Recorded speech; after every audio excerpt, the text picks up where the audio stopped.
Altee olmaa jirtu bakka isiin baateen bu'achuudha. Ni beeytanii namni biyya namaa keessatti namni dhalli qophaa jiraachuu hedduu ulfaata waan ta'eef dhaltee olmaa jirti inni dhiiseeti Aashaa waliin jireenya haaraa jiraachuu. Ati maalumaaf lambartu keessa koona barii rakkina garaa koo jaalalaan na dirqee kanaaf hinaafuntu keessa koona. Assalamualaikum warahmatullahi wabarakatuh. Hordoftoota kabajamtoota khayr qaalee kam nagaa fi qabdanii jirtanii jabaatanii fi jecha alhamdulillah nageen arrayaan isa tarkamta isa jirta jechuun kan isaan hin oolamu dhugaa dubbachuuf farra waan areen qabate isin dhufee maaliyoonni areen suuni jechuun kan isaan hin oolamu dhugaa dubbachuuf arra dhugaa dubbachuuf namni isin agartan haadha mana faamilii jechuudha jaartii isaati warra isaa jechuudha. Akkuma tasaa jechuudha dhaltee gizee hedduu biratti hin deddeebi'e gizee hedduu dhufeetii ilaala jechuudha. Nuunis na akka jirti jechuudha. Gizee hedduu dhufeetii hin deddeebi'ee isaan laala ani maaliif jennaan isii fi faamiin waan hin jirreefi sila faamii waliin jiraatanii illee numan dhufan ture maaliif jennaan ani waan hin godhu rabbiichaan godha ilma namaatiif osoo hin taane maaliif jennaan osoonii fi naafi faamiin naafi arifoon waliin fuudhin dura kabajaan jidduu jira ture anaafi isii jidduudha jechuudha wal beeyna akka nama takkaa waliin dhiyaanna. Kana dura faamiyyoon fuudhee amma Aashaa wajjin firendummaa eegalee miti warra naan jettanii sangan qabdanii asoo faamiin Aashaa wajjin eegaleen dura agartanii turtan warri dalqatillee ni beeytan jeetii yaada gaafa aruuza isaa akkatti qaaxaraa gullee agartanii turtanii mana fatiyaatti. Gaafa afeerra naqana yaamni sagartanii turtanii faamiin gaafa san namni fuudhe isii tana amma garuu haadha ilmoo taatee lama taatee ciisu jirte jechuudha. Gizee hedduu asitti hin deddeebi'a. Har'a akkam viidiyoo isii maruu wanni na godhe isiidha naan jettee har'a viidiyoo dirqama asii wajjin seenuun fadhaa. Maaliif jennaan uummanni Oromoo haanaa beekuu dirqama na beekuu qabanii isii jechuudha maalii wanni beekannuu fi warri jettanii sangan qabdanii. Faamiin isii dhaltee olmaa jirtu bakka isiin baateen bu'achuudha. Ni beeytanii namni biyya namaa keessatti namni dhalli qophaa jiraachuu hedduu ulfaata waan ta'eef dhaltee olmaa jirti inni dhiiseeti Aashaa waliin jireenya haaraa jiraachuu jira kun isin agartanii. An kana dhibee garuu waan biraatii miti naafi gizee hedduu waan na jibbuuf illee hin qabu dilasillee walillee hin beeynu irrattillee hin dhiyaannu garuu isii wajji wal beeyna gaafa san garuu fatiyaa wajjiini. Isii fi fatiyaa hedduu wal dhiyaata waan ta'eef aruuza goonee fi turre agartanii turtanii heerumtee karaa godhattee eega isiin ilma wajjin soqoysuu dadhabdee dhiisee baqate akkuma isin agartan jechuudha. Namni kun ni jijjiirama ilmi namaa ta'e namni jijjiirama hin jiru kan jijjiiramne rabbuma garuu haa jijjiiramu haa dhiisee deemu namni ilma ofii gatee ni deema foolii fi ilma ofii jechuun waan safaaraatii miti ni beeytanii. Laakiin ani maaliif akka wal diddanii maaliif mistara walii beeytanii iccitii walii beeytanii warri jettaniillee nangan qabdanii dhugaa dubbachuuf iccitii walii beeynuillee takka hin jirtu jaarsaa jaartii wal laluunis walitti aaruunis wooma jiraati waan haaraa miti jechuudha. Laakiin kan eega namni dhale nama dhiisanii halluu ormaarratti namarraa hafan kuni namni xilaata keetuu yoo ta'e eega takka dhalee halluu ormaarra ciisee. Alagaa yoo taatee xilaata keetaatee cinaanuma dhaabbattee jechuudha. Laakiin inni duraanuma osoo isiin hin dhaleen eega isiin dadhabdee dhiisee deeme akka isiin natti himtatte jechuudha. Eega dhaltee fi hanga dhaltee hanga ammaa garuu qubanii hin qaba maalirraa akka jirtu akkamitti akka jirtu qubanii hin qaba dhugaa dubbachuufi garuu amma inni silaanii fi ayyaan isii wajjiin wal quba qabanii bira dheetii beekeefaa kana caalaa waan inni godhu hedduudha jechuudha dhugaa dubbachuufi. Maaltu kan wanta fida maalii horreettan hangan qabdanii dhugaa dubbachuuf akkuma isin agartan Aashaa dachaasii fi waliin fadhanii dhibeeytanii isiniisi nab lamaan fadhan jechuudha isii faamiin garuu an kana dhibe Aashaan maal isii irra taateeti haadha ilmoo isaarra maal taateet isii dhiisee isii jala gore na dhibe isin garuu waan isin dhaamu ani warra dhalaa dubartii taate hundi keessanii biyya adda addaa keessa jirtanii namni biyya jiru muu biyya jiraa'u rakkoon qabu namni biyyatti kabajaa waliif beeka miyaa waliif beeka wal kabaja bakka guddaa waliif qaba biyya kanatti garuu namni ilmoo walirraa dhalee tuma fa'aa akkuma nama huccuu wal jijjiirratee walii dhiisee deema na dhibee inshallah ati garu hire rabbumaan nama tolcha rabbi maasi tolcha rabbumaan nama raalala tolcha takkalleeyo inshallah hundinuu khayru maa rabbi biraa dhufee didanii amiin janiituma fudhatanii isin garuu komantii jalatti du'aayii godhaaf wallahi du'aayii deessanii cinaa dhaabbaddaadha hanga dandeenyutti hanga danda'utti ani alli nin barbaadaa fi inshallah arra garuu viidiyoo qabattee girzee hedduutti deddeebitaa dheexee laaltaa maaliif arra viidiyoo qabattee nu dhuftee warreettanii sangan qabdanii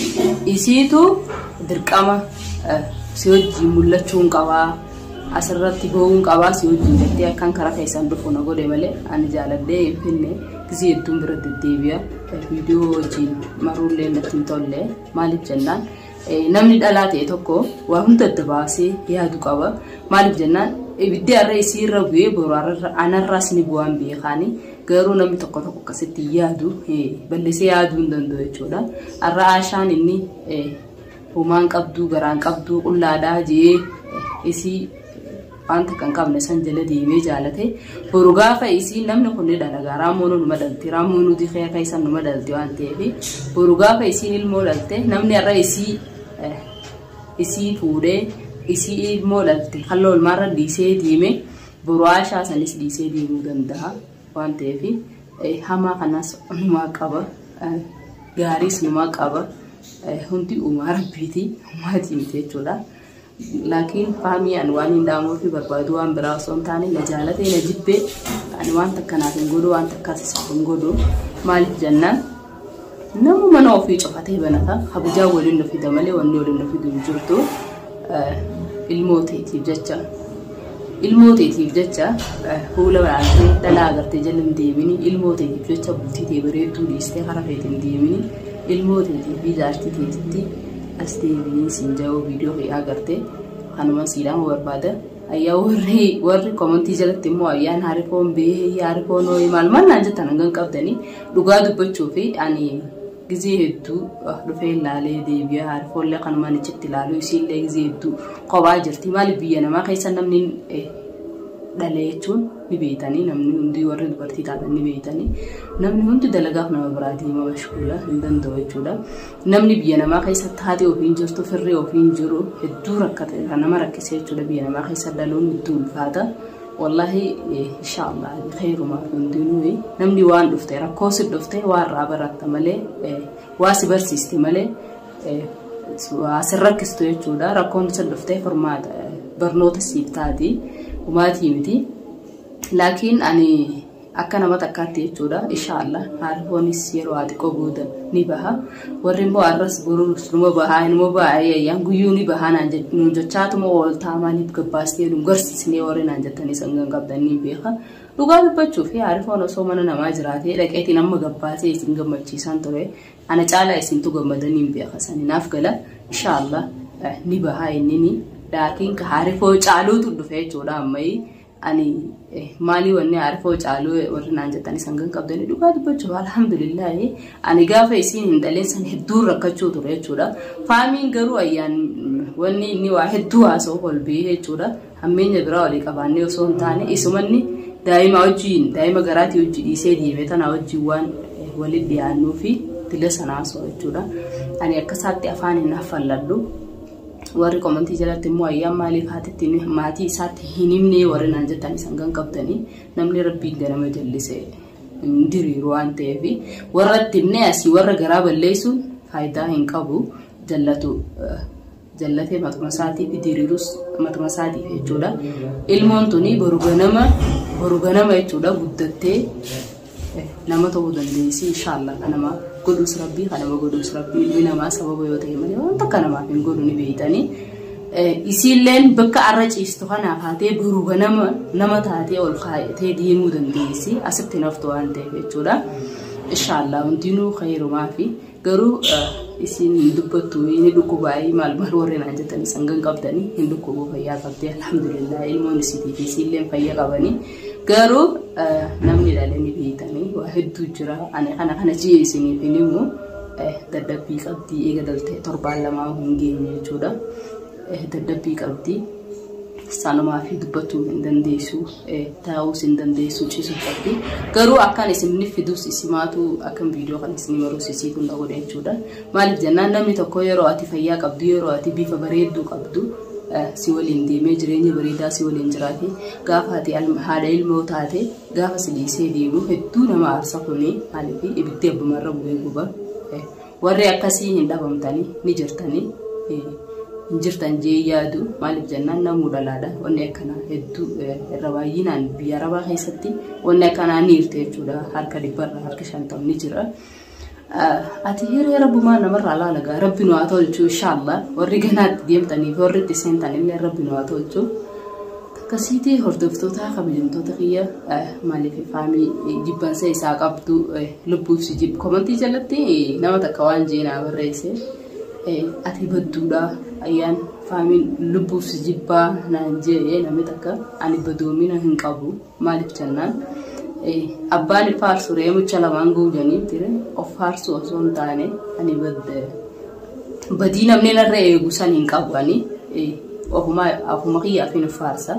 badoomina namni narra eegu san wallaahi hin qabu ani osoo hin badduu ta'ee ol biyee faamii waa hedduu qaraa takkaa dubbadhee hin beeku maaliif jennaan ani waa hedduun beeka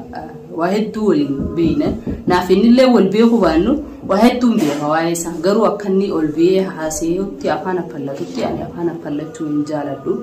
sanumaa fi calji'ee usee